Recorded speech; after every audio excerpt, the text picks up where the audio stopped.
Dito sa Tanay, Rizal, napakaraming exciting activities ang pwedeng gawin. Gaya na lamang ng sinubukan kong rappelling, wall climbing, zipline, at mudslide. Pero alam nyo bang hindi lang ito ang mga maaari nyong i-enjoy? Pwede nyo ring i-explore ang nature sa pamamagitan ng water trekking at caving. Dito kasi matatagpuan ang Kalinawan Cave, ang minsan nang naging puta ng mga katipunero noong panahon ng pananakop ng mga dayuhan. Matatagpuan rin sa Tanay ang bahagi ng bulubundukin ng Sierra Madre, kaya naman bukod sa caving pwede rin kayong mag-mountain climbing. Pero dahil kakaunti lang ang oras na meron kami, water trekking at caving na lang muna ang susubukan namin. Ang Kalinawan Cave ay matatagpuan sa Barangay Tandang Kutyo, Tanay, Rizal. Maaari nyo itong marating sa pamamagitan ng private vehicle o pagsakay sa tricycle. Pero kung medyo sinisipag kayo pwede nyong lakarin ang rough road na ito sa loob ng 30 minuto. Ayan mga ka-homepage, nandito na tayo sa Kalinawan Cave kung saan nga mag-caving tayo. Siyempre kasama ko pa rin si Miss Dora para samahan tayo sa ating adventure dito sa Tanay. Kaya naman, tara na Miss Dora. Pasok tayo sa loob. So, gaano pala kahaba itong cave ng Kalinawan? Siguro po about 10 to 15 minutes, pwede na tayong nakalabas sa isang group. Bago namin ipagpatuloy ang aming exploration sa Kalinawan Cave, ilang reminders muna ang ipinaalala sa amin ni Miss Dora.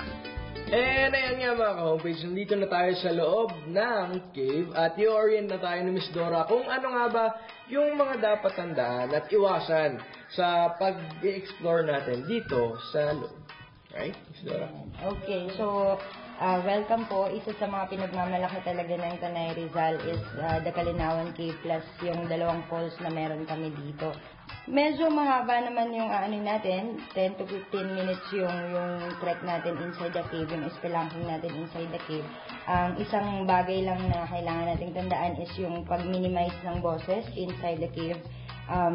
Yung sound vibration, hindi siya ganun ka-advisable inside the cave. It may cause yung landslide or yung mag-fall off yung mga structure na nandito sa loob ng cave. Pag nag-uusap pala, medyo, yun. Huwag na rin nating itry na hawakan yung mga kailangan nating makita, especially the stalagmite and stalactite. And then, kung may mga bats naman, let's make sure na huwag tayong magpanik kasi dadaan lang naman sila.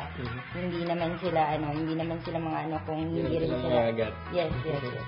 Ayan. Yun lang naman yung kailangan nating gawin dito inside the cave. And then, explore lang natin. Tingnan lang natin kung ano yung pwede natin makita.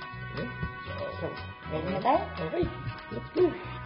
Sinasabing kinuha ang pangalang Kalinawan mula sa mga salitang kaliwanagan dahil sa kuwebang ito, nagkakaliwanagan o nagkakalinawan ang mga katipunero noong panahon ng Spanish at American era. Ito po yung mabayani.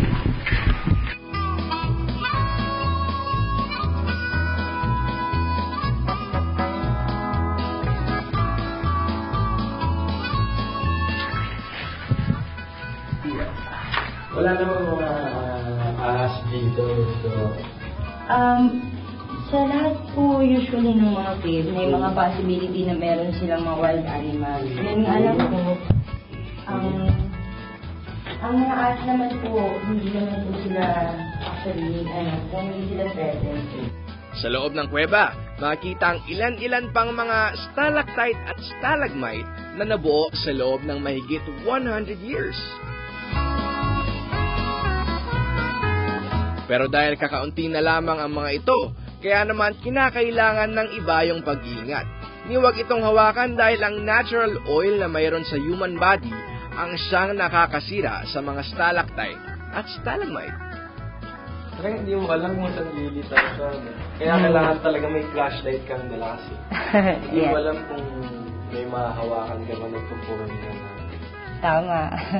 Saka sobrang dilim at may madulas ka. Parang yan ang siguro. Medyo yung kulang, sir.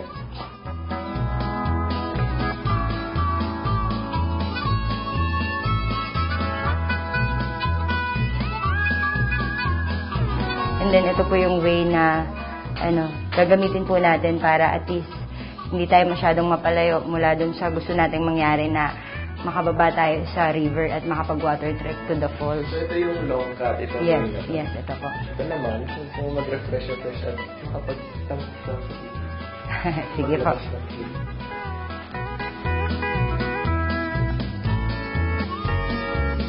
Ayan, sir. Palabas na po tayo.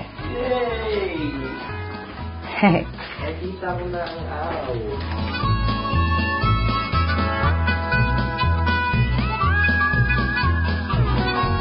Ayan. Woo! At last, nakalabas. Diba? With the help of Miss Dora, naka dito sa labas ng ligtas at buong pa rin. Sarap na araw.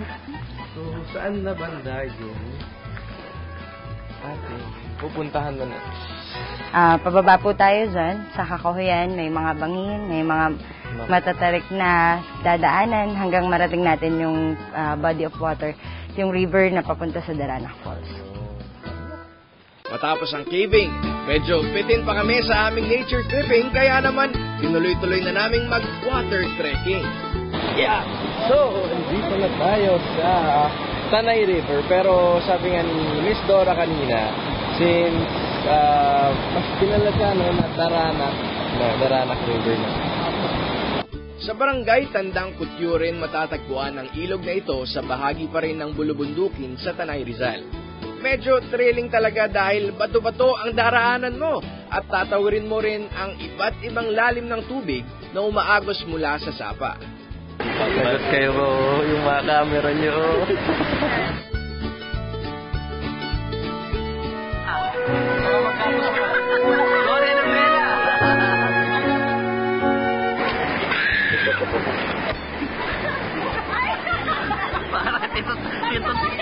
Baba na!